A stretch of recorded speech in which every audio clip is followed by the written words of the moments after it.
ഇന്നത്തേത് തികച്ചും വ്യത്യസ്തമായിട്ടുള്ള breakfast and ഡിന്നറാണ്. നമ്മുടെ കയ്യിൽ കുറച്ച് പരിപ്പും ശർക്കരയും ഉണ്ടെങ്കിൽ നമുക്ക് ആലോചിക്കാൻ പോലും പറ്റാത്ത അത്രയും ടേസ്റ്റിലാണ് നമ്മളിത് ഉണ്ടാക്കിയിട്ടിരിക്കുന്നത്. ഇത് തികച്ചും വ്യത്യസ്തമായിട്ടുള്ള ഒരു വെറൈറ്റി ആയിട്ടുള്ള ഒരു റെസിപ്പി തന്നെയാണ്. അപ്പോൾ നമുക്കിത് ഉണ്ടാക്കുന്നത് എങ്ങനെയെന്ന് കണ്ടുനോക്കാം. കണ്ടുകൊണ്ടിരിക്കുമ്പോൾ നിങ്ങൾക്ക് ഇഷ്ടമാണെങ്കിൽ നിങ്ങളുടെ എല്ലാ സപ്പോർട്ടും ഉണ്ടാവുക. ലൈക്ക് ചെയ്യാനും സബ്സ്ക്രൈബ് ചെയ്യാനും കമൻറ്റ് ചെയ്യാനും ഒന്നും മറന്നു പോകണ്ട. അപ്പോൾ ഇതിന് വേണ്ടിയിട്ട് ഒരു പാത്രത്തിലോട്ട് 1.5 കപ്പ് മൈദ ഇട്ടെടുക്കുന്നുണ്ട്. മൈദ വെച്ചിട്ട് തന്നെ നമ്മളിത് ചെയ്തെടുക്കണം, എങ്കിൽ മാത്രമാണ് നമുക്ക് ഈ ഒരു രീതിയിൽ കിട്ടുള്ളൂ. ഇനിയിപ്പോൾ ഇതിലോട്ട് ഇതാ 1 ടേബിൾ സ്പൂൺ റവ ചേർക്കുന്നുണ്ട്. റവ എന്തായാലും ചേർത്തെടുക്കാൻ വേണ്ടിയിട്ട് നോക്കാം. 1 ടേബിൾ സ്പൂൺ റവയാണ് നമ്മളിത് എടുത്തിട്ടുള്ളത്. ഇതിലോട്ട് ആവശ്യത്തിനുള്ള ഉപ്പ് കൂടി നമുക്കിതിലേക്ക് ടൈമിൽ ചേർത്ത് കൊടുക്കാം. എന്നിട്ട് ഇത് നന്നായിട്ട് തന്നെ ഒന്ന് മിക്സ് ആക്കിയിട്ട് എടുക്കാവുന്നതാണ്. ഇനിയിപ്പോൾ ഞാൻ സാധാ വെള്ളമാണ് കേട്ടോ, ചുടുവെള്ളമല്ല, സാധാ വെള്ളമാണ് എടുത്തിട്ടുള്ളത്. അപ്പോൾ അതാ അതിൽ നിന്ന് കുറേശ്ശായിട്ട് ഒഴിച്ചു കൊടുക്കുന്നുണ്ട്. അപ്പോൾ ഞാൻ ഒരു 3/4 കപ്പ് വെള്ളം എടുത്തിട്ടുണ്ട്. ഇതൊരു ലൂസി ആയിട്ടാണ് നമുക്കിത് കുഴച്ചെടുക്കേണ്ടത്. ആദ്യം നമുക്ക് ടീസ്പൂൺ വെച്ചിട്ട് ഇങ്ങനെ ഒന്ന് റെഡിയാക്കാം. എന്നിട്ട് കൈ ഒഴിച്ചിട്ട് തന്നെ ഒന്ന് കുഴച്ചെടുക്കുക. കുറേശ്ശായിട്ട് വെള്ളം ഒഴിച്ചു കൊടുക്കാൻ വേണ്ടിയിട്ട് നോക്കണം, ഒന്നിച്ചൊഴിച്ചിട്ട് കൊടുക്കരുത്.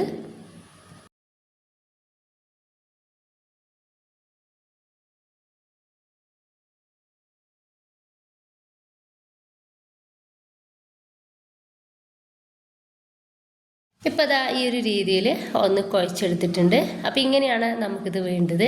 കയ്യിൽ കുറച്ച് ഓയിലോ എന്തെങ്കിലും തേച്ചെടുത്തിട്ട് വേണം ഇനി നമ്മൾ ഒരു 1-2 മിനിറ്റ് ഇതൊന്ന് കുഴച്ചെടുക്കുക. ഇപ്പം ഞാനിത് കുഴച്ചെടുത്തിട്ടുണ്ട്.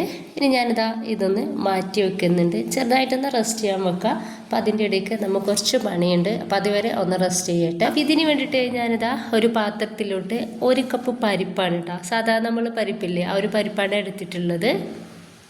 അപ്പോൾ ഈ ഒരു പരിപ്പ് നമുക്ക് നന്നായിട്ടൊന്ന് കഴുകിയിട്ട് കുക്കറിലേക്ക് ഇട്ട് കൊടുക്കുക. ഞാനിപ്പോൾ ഇത് പരിപ്പ് കഴുകി എടുത്തിട്ടുണ്ട്, കുക്കറിലേക്ക് ഇട്ട് കൊടുക്കുന്നുണ്ട്. ഞാൻ ഒഴിച്ചെടുത്ത വെള്ളം കൂടി പോയിട്ടുണ്ടായിരുന്നു കേട്ടോ. അപ്പോൾ നിങ്ങൾ ശ്രദ്ധിക്കുക, 1.5 കപ്പ് വെള്ളം നമുക്ക് ഒഴിച്ചു കൊടുക്കുക. എന്നിട്ട് മീഡിയം ഫ്ലെയിമിൽ ഇട്ടിട്ട് ഒരു 3 വിസിൽ അടുപ്പിച്ചെടുക്കുക. ഇനിയിപ്പോൾ ഞാനൊരു 3 ക്യൂബ് ശർക്കര എടുത്തിട്ടുണ്ട്. അതിലോട്ട് 1/4 കപ്പ് വെള്ളം ഒഴിച്ചു കൊടുക്കുന്നുണ്ട്. എന്നിട്ട് ഇതൊന്ന് മെൽറ്റ് ചെയ്യാൻ വേണ്ടിയിട്ട് വെക്കുകയാണ്. അതിനിടയ്ക്ക് നമ്മുടെ പരിപ്പ് നന്നായിട്ട് വെന്തിട്ടുണ്ട്. അപ്പോൾ ഞാൻ വെള്ളം ഒഴിച്ചത് കുറച്ചൊന്ന് കൂടി പോയിട്ടുണ്ടായിരുന്നു. അപ്പോൾ നിങ്ങൾ ശ്രദ്ധിക്കുക. ഇത് നമുക്ക് എങ്ങനെയെന്ന് വെച്ചാൽ ഇത് ഈ ഒരു പരിപ്പ് വേവായതിൻ്റെ ശേഷം നമുക്കിത് ചെറിയ ജാറിലിട്ടിട്ട് അരച്ചെടുക്കേണ്ടതാണ് കേട്ടോ. അപ്പോൾ എനിക്ക് അതിൻ്റെ ഒന്നും ആവശ്യം വന്നിട്ടില്ല, അത്രയും വന്നിട്ടുണ്ട്. ഇനിയിപ്പോൾ ഞാനിതാ ഒരു പാനിലോട്ട് ഇത് ഒഴിച്ചു കൊടുക്കുന്നുണ്ട്. അപ്പോൾ ഇങ്ങനെ ചെയ്തെന്ന് വെച്ചിട്ട് കുഴപ്പമൊന്നുമില്ല, പക്ഷേ നമുക്ക് ഈ ഒരു വെള്ളം വറ്റി കിട്ടാൻ വേണ്ടിയിട്ട് ഒരു 5-6 മിനിറ്റ് എടുക്കും കേട്ടോ. അപ്പോൾ അതൊരു ടൈം വേസ്റ്റ് ആവലാണ്. അപ്പോൾ നമ്മൾ റെഡിയാക്കി വെച്ചിട്ടുള്ള ആ ഒരു ശർക്കര അരച്ചിട്ട് ഇതിലേക്ക് ഒഴിച്ചു കൊടുക്കുക. അപ്പോൾ നിങ്ങൾ ചെയ്യേണ്ടത് എങ്ങനെയെന്ന് വെച്ചാൽ 1 കപ്പ് പരിപ്പിന് 1.5 കപ്പ് വെള്ളം ഒഴിച്ചു കൊടുത്തിട്ട് 3 വിസിൽ അടുപ്പിച്ചെടുക്കുക. എന്നിട്ട് ചൂടാറിയതിന് ശേഷം നമുക്ക് മിക്സിയുടെ ജാറിലിട്ടിട്ട് അരച്ചിട്ട് പാനിലേക്ക് ഒഴിച്ചു കൊടുക്കുക. എന്നിട്ട് ഈ ശർക്കര ഒഴിച്ചിട്ട് നമുക്ക് റെഡിയാക്കി എടുക്കുക. ഇങ്ങനെ ആയാലും കുഴപ്പമില്ല, പക്ഷെ ഞാൻ പറഞ്ഞല്ലോ, ഒരു 5-6 മിനിറ്റ് ഇതൊന്ന് വറ്റി കിട്ടാൻ വേണ്ടിയിട്ട് ടൈം എടുക്കും, അത്രയേ ഉള്ളൂ. ഇനിയിപ്പോൾ നല്ല തീരിട്ടിട്ട് തന്നെ ഹൈ ഫ്ലെയിമിൽ ഇട്ടിട്ട് തന്നെ റെഡിയാക്കി എടുക്കുക. പരിപ്പായതുകൊണ്ട് വേഗം നമുക്കിത് റെഡിയായിട്ട് കിട്ടിക്കോളും. ഇപ്പോൾ ഇതാ ഒരു 3/4 ഭാഗത്തോളം വെള്ളം നമുക്ക് വറ്റി കിട്ടിയിട്ടുണ്ട്. കുറച്ചും കൂടെ ഒന്ന് റെഡിയായാൽ ഇതൊന്ന് റെഡിയായിട്ട് കിട്ടിക്കോളും.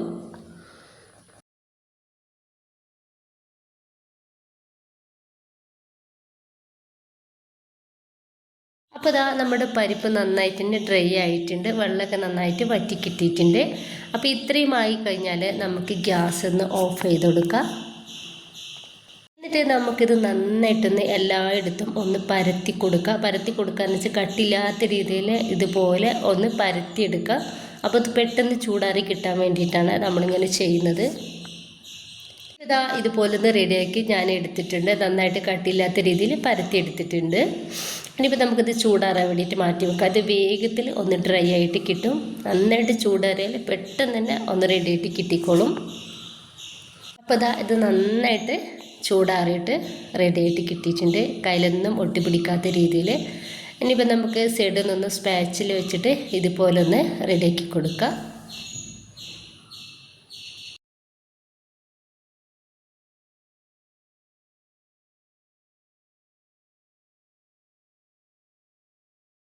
ഇപ്പം നമ്മൾ ചെയ്യേണ്ടത് കയ്യിൽ കുറച്ച് വെള്ളമാക്കി കൊടുക്കുക. എന്നിട്ട് ഇത് ചെറിയ ചെറിയ ബോൾസുകളാക്കിയിട്ട് ഒന്ന് എടുക്കാവുന്നതാണ്.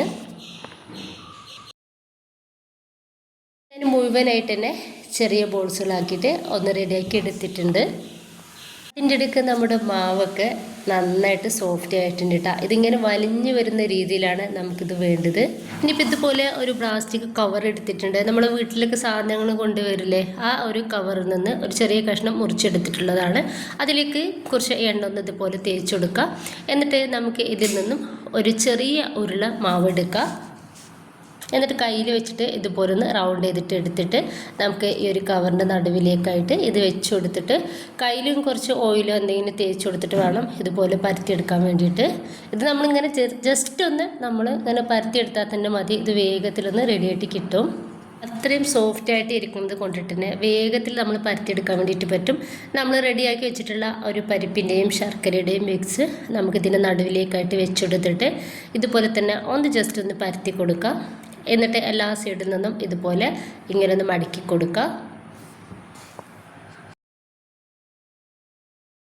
ഇനിയിപ്പോൾ കൈ വെച്ചിട്ട് തന്നെ നമുക്കിത് പരത്തി കൊടുക്കുക. കയ്യിൽ എന്തെങ്കിലും എണ്ണ ആക്കി കൊടുക്കുക. എന്നെങ്കിൽ വേഗത്തിൽ നമുക്ക് പരത്തിയെടുക്കാൻ വേണ്ടിയിട്ട് പറ്റും. വളരെ തിന്നായിട്ട് വേണം നമുക്കിത് പരത്തിയെടുക്കാൻ വേണ്ടിയിട്ട്. ഇത് നമുക്ക് പൊട്ടിപ്പോകുന്നില്ല കേട്ടോ. നമുക്ക് കാണുമ്പോൾ തോന്നും പൊട്ടിപ്പോകുന്നുള്ളത്, ആ ഒരു രീതിയിലൊന്നും ഉണ്ടാവില്ല. ഇതുപോലെ ഞാനൊന്ന് പരത്തിയെടുത്തിട്ടുണ്ട്.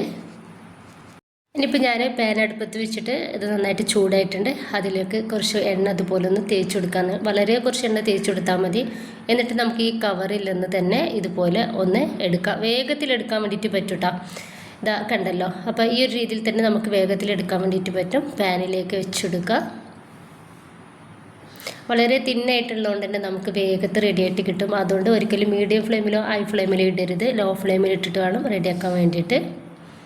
ഇനിയിപ്പോൾ ഇതാ മേലും ഞാനൊന്ന് ചെറുതായിട്ടൊന്ന് എണ്ണ തേച്ച് കൊടുക്കുന്നുണ്ട്.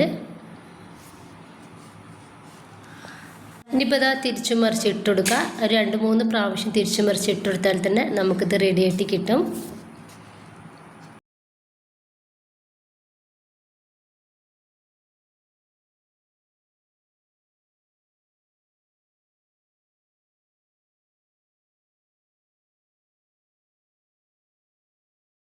ഇതൊന്ന് റെഡി ആയിട്ടുണ്ട്. നല്ല ഭംഗിയാണ് ഇത് കാണാൻ വേണ്ടിയിട്ട്. അതുപോലെ തന്നെ കഴിക്കാനും ടേസ്റ്റാണ്. ഇതുപോലെ തന്നെ ബാക്കി കൂടി നമുക്ക് ചെയ്തെടുക്കാവുന്നതാണ്. അപ്പോൾ അത് മുഴുവനായിട്ട് തന്നെ റെഡിയാക്കി എടുത്തിട്ടുണ്ട്. എത്ര വേണമെങ്കിലും നമ്മളിത് കഴിച്ചു പോവും. അത്രയും ടേസ്റ്റാണ്. ഭയങ്കര സോഫ്റ്റാണ്. ഇത് കാണാൻ പോലും അത്രയും ഭംഗിയാണ് കേട്ടോ. അപ്പോൾ എല്ലാവരും ഒന്ന് ട്രൈ ചെയ്ത് നോക്കുക. ഇഷ്ടമായിട്ട് നിങ്ങളുടെ എല്ലാ സപ്പോർട്ടും ഉണ്ടാവുക. തീർച്ചയായിട്ടും ഇത് ഉണ്ടാക്കി നോക്കുക. എന്നിട്ട് നിങ്ങളുടെ അഭിപ്രായങ്ങൾ കമൻ്റായിട്ട് അറിയിക്കാൻ വേണ്ടിയിട്ട് മറക്കരുത് കേട്ടോ. ഇൻഷാ അല്ലാഹ്. Okay, by.